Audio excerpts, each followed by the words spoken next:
Kalau bicara nama saya juga nggak tahu ya itu nama Peggy.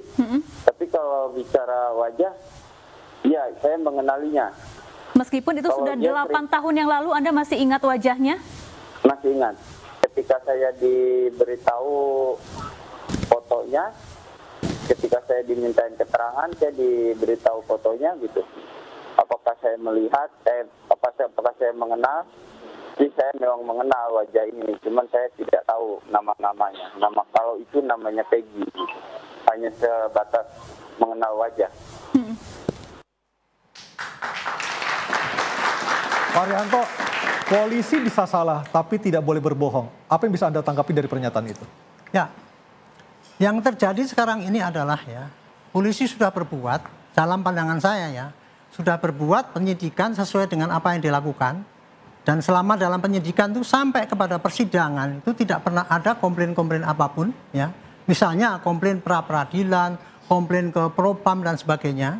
Dan itu sekarang prosesnya sudah selesai dan tersangka bisa jadi terdakwa dan sudah menjadi narapidana. Itu artinya polisi sudah benar melakukan tugas. Ukurannya polisi menyidik itu adalah pada hasil daripada penyidikan itu gitu Pak.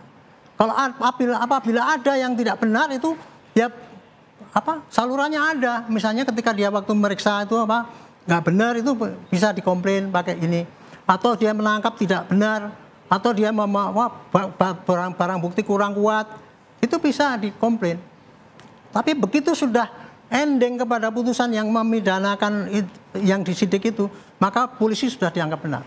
Ya, kalau itu masih kurang puas dengan putusan itu, ajukanlah PK. Nah, artinya masih ada ruang untuk mengkoreksi putusan pengadilan. Putusan pengadilan ya. Termasuk juga mungkin tugas polisi dia bisa dikoreksi di situ. Itu lihat PK. Nah, sekarang yang belakangan Bapak ini dengan audit investigasi mulai dari penyelidikan hingga putusan Pak ya. Kalau mau diaudit investigasi silakan, saya setuju juga. Tetapi yang diaudit bukan hanya penyidikannya toh, termasuk jaksa dan termasuk hakim. jaksanya, termasuk hakimnya, termasuk itunya.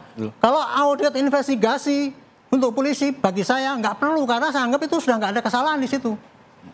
Oke. Ukurannya gitu. Oke. Tolong satu lagi Pak, jadi gini ya. Jadi gini, bapak-bapak ini ya, para pakar-pakar itu kalau ngomong itu sudah pasti dianggap benar oleh masyarakat. Belum tentu Pak. Jadi jangan bapak-bapak memberikan pendapat bapak itu yang menurut saya itu pendapat itu tidak benar, kemudian sudah dianggap benar oleh masyarakat. Itu tadi seperti Pak Bambang katanya. Apa itu? Polisi tidak scientific crime investigation, akibatnya hanya untuk membebankan pada pengakuan kesaksian dan sebagainya. Itu kan nggak profesional, bukan begitu Pak yang terjadi Pak. Polisi dalam menyidik itu sudah menerapkan semua yang dia kerahkan. Nah, kalau kemudian dibilang nggak objektif karena tidak scientific, maka dia hanya percaya pada kesaksian. Baik. Termasuk tadi itu ya. Karena hanya pada kesaksian, ketika itu kesaksian cabut nggak kuat. Bukan gitu masalahnya Pak. Masalahnya buktinya di dalam KUHP itu Pak. Ada kesaksian, ada keterangan saksi, keterangan ahli, ada keterangan petunjuk dan sebagainya. Semua sudah dipakai. Tunggu dulu. Itu sudah dipakai Pak, gitu loh.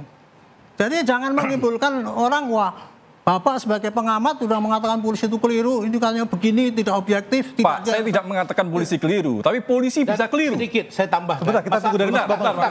Bentar. Bapak tidak mengatakan terkait itu. dengan scientific crime investigation misalnya. Bapak tidak mengatakan itu, tapi orang bilang yang mengatakan polisi itu keliru. Ada kasus pelecehan seksual, ada kasus kekerasan seksual, ada sperma di situ. Kalau scientific crime investigation itu dilakukan, Mas Bambang, gini. siapa di sperma itu? Saya mau jelaskan tentang scientific crime ini. Bahwa dalam pendekatan hukum, bahwa kalau sudah ada bukti yang berbicara, ada bukti yang tidak berbicara yang disebut dengan direct evidence, dengan indirect, maka direct evidence itu lebih diutamakan daripada scientific crime. Jalan terus, ditangkap itu 3 orang. Kalau sudah ada keterangan dari pihak penyidik sampai peradilan, sudah diponis, itu ingkrah. Nah, kita audit semua dari awal sampai akhir. DPO ini Nah, sekarang ada dugaan misteri. Sebentar dulu. Mempunyai kekuatan saya belum jelaskan ngomong, Anda tidak bisa diputus begitu saja. Sebentar dulu. Jangan tanya saya, tanya hakim lah. Tanya hakim, jangan tanya saya memutus itu. Putus omongan orang. Tidak enak memutus orang. Tanya hukum. Makanya saudara tanya hakimnya, jangan tanya saya. berbicara putusan yang begini ya, kalau sudah divonis, lalu kemudian muncul film, lalu kemudian muncul suara, ini kita ada 3 orang DPO. Ini kita Tiga orang DPO. Sebentar, 3 orang DPO, polisi bergerak cepat, lalu kemudian mereka merespon, mereka menemukan 1 bukan 3. Bukankah ini satu upaya untuk meluruskan? Bukankah ini upaya untuk melaksanakan putusan produk dari Bang Rasman, pengadilan? harap tenang dulu, kita dengarkan dari sisi kanan saya. Iya, maksud saya jangan keliru gitu loh. Sebentar. Berbicara produk hukum, ya putusan ya terkait dengan 3 DPO ini sudah ingkrah, mempunyai kekuatan hukum, eksekutoralnya ada, dikembalikan kepada pihak kepolisian untuk menindaklanjuti 3 DPO. Ya, sekarang DPO-nya saja sudah abu-abu. Ya, karena dari awal ini Anda sudah bilang abu-abu. DPO-nya abu-abu? Coba saudara lihat. Gimana sih Anda ini? Kan sudah, siapa yang bilang dicoret? Sekarang yang ditetapkan Makanya tersangka kalau adalah Anda ini saya langsung berkomunikasi dengan Dirkrimum Bapak. Pihak penyidik Dirkrimum Kombes Pol bilang kami tidak mencoret. Ini Kami hanya menemukan 1 dari 3. Nah, kenapa 2 tidak ditangkap? duanya Tidak ditemukan karena keterangan mereka berubah-ubah. apakah 2 ini merupakan Gimana sih 1? Anda ini? Masyarakat memilih. Apakah 2 itu pelaku utamanya? Makanya kalau Anda sebagai lawyer dari pihak yang sekarang menjadi tersangka, galilah dengan mendalam. Kalau Anda sebagai pengamat, harus Anda mengambil kiri dan kanan. Kalau tidak mengetahui maka saya katakan, kita saya jangan mendapat memberikan informasi dari kedua belah komentar yang pihak. tidak. Polisi mengatakan dari 3 hanya 1. Pak Yudiana, Titik Perkara sampai ini di baru situ. dibuat. Dan kita tunggu perkembangan lebih lanjut nanti. Karena perkara ini Di baru proses dibuat. penyidikan. harap tenang, kita akan dengar Tunggu dari ya. mahasiswa, Ya, silakan. ya silakan deh, silakan deh. Baik, mohon izin Bapak-Bapak sebelumnya perkenalkan saya Afifa dari Baik, silakan, Telkom Afifa. University Kampus Jakarta, izin bertanya. Yes. Mungkin kita bisa lihat di seluruh platform yang ada, sosial media banyak yang membicarakan kembali mengenai kasus Vina. Ya. Mungkin kita bisa tarik ke belakang, banyak kasus-kasus yang mungkin terlihat tertutup oleh kasus Vina yang kembali terbuka lagi. Nah, pertanyaan saya adalah apakah terkuaknya kembali kasus Vina ini untuk menutupi kasus-kasus yang ada di belakang atau Oke, saya ke Pak Arianto yang bisa menjawab. Oke, baik, saya sudah menangkap maksud dari Vina, terima kasih. Baik, Pak Arianto silakan. Setahu saya ya kasus ini mencuat dengan sendirinya karena ada film yang seperti itu. Bukan untuk menutupi kasus lain Pak Arianto ya. Itu kan bahasa-bahasa para provokator. Ya. Itu yang dipakai oleh provokator yang ingin menjatuhkan negara ini. Yang ditutup itu kasus apa? Emang nggak ada kasus apa kok? itu ya? Dari dulu provokator itu kalau menjatuhkan negara itu gampang sekali dia bilang ini untuk menutupi berita-berita yang dulu. Jadi rakyat dicekokin supaya benci pada pemerintah bahwa pemerintah itu selalu berbuat yang tidak baik. Itu kira-kira begitu. Jadi ini nggak ada kasus ini mencuat dengan sendirinya kok meledak gitu kayak gitu. Ya. Nah, dan saya saya sebagai polisi ya. Kalau polisi itu memang jelek, pasti saya kritik dan saya katakan habis-habisan jelek dia. Tapi kalau polisi itu sudah bekerja benar, jangan dibully, dibusuk-busukan itu. Baik. Itu yang saya harapkan ya, jangan sampai itu para pakar itu terus ngomong Baik, dengan Pak analisis Arianto. Saya hanya mau kemudian dia mengatakan menentukan satu sikap. poin berikutnya. Sikat saja Kita Pak. harus tahu bahwa negara ini punya instrumen hukum. Polisi penyidikan, jaksa penuntutan, hakim putusan.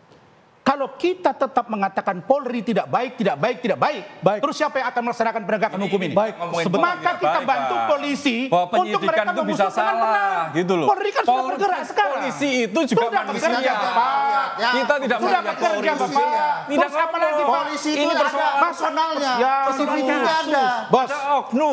tunggu dulu. Saya udah sering debat udah jangan ratusan sampai kali. jauh. Tunggu dulu lah, kita boleh kencang suara tapi agak di intelek dikit lah. Nah, gitu. Begini bos, Nah, Anda jadi pengamat. dari tadi. Anda pengamat. Gini, polisi yang sudah memeriksa berkas, oke?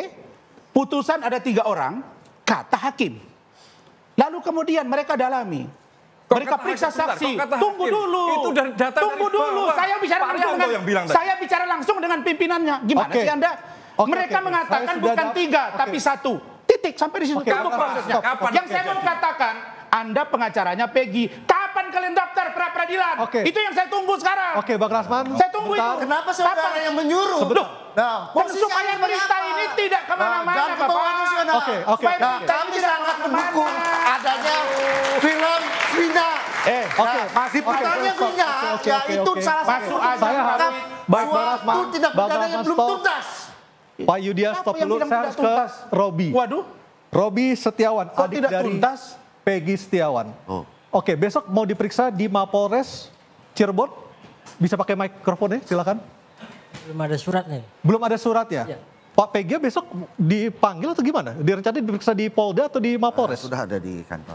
Udah di kantor. Besok akan dipanggil pukul berapa? Rencana sih jam 10. Robi didampingi siapa Pak besok? Ada tim. Oke. Ada tim. Robi terakhir ketemu Peggy kapan? Lupa sih. Di 2016, 27 Agustus 2016, Anda masih ingat Peggy ada di mana? Ada di Bandung. Bersama Anda? Iya. Lagi ngapain? Lagi kerja. Pulang ke Cirebon kapan? Habis selesai bangunan. Bulan apa? Lupa. Tetapi setelah tanggal 27 Agustus. Ya. Di Cirebon, di Bandung datang tanggal berapa? Tanggal lupa sih. Proyeknya berapa bulan gitu aja Mas Aryo? Oh, tahun atau bulan juga tidak ingat? Baik. Selain dengan Anda, dengan siapa lagi Peggy ada di Bandung ketika itu? Ada Suparman, ada Ibnu, ada Peggy, Bondol, saya. Oke. Dan sepanjang Anda tinggal bersama Peggy di Cirebon, apakah Robi tahu aktivitas sehari-hari Peggy seperti apa? Apakah Peggy juga merupakan anggota geng motor? Bukan. Peggy anak yang baik, anak yang jujur, anak yang baik hati. Ya. Suka nongkrong keluar malam? Enggak pernah. Oke. Saya boleh tanya nggak? Sedikit saja. Dek Robi, penjelasan dari kuasa hukumnya, Saudara Yanti, Ini bukan bahwa digunakan nama Robi, bukan nama Peggy, ketika dia di Bandung dengan bapakmu, orang tua. Kenapa? Ya karena orang tuanya ketakutan sama istrinya. Takut kenapa? Kan di sana nikah lagi. Iya, terus kenapa tukar nama jadi Robi? Emang apa masalahnya dengan Peggy? Dan katanya nama gaul gitu. Oh, nama gaul. Dan Peggy diakui sebagai keponakan ya? Iya. Oke, baik. Kita akan... Tunggu. Berbeda lagi dengan keterangan pengacaranya kemarin. Kita harus break dulu, Bang. Kita harus break dulu. Belum waktunya. Baik, kita harus break dulu. Interupsi akan segera kembali sesaat lagi. Tetaplah bersama kami. Itu agak lebih intelek lah. Ini susahnya.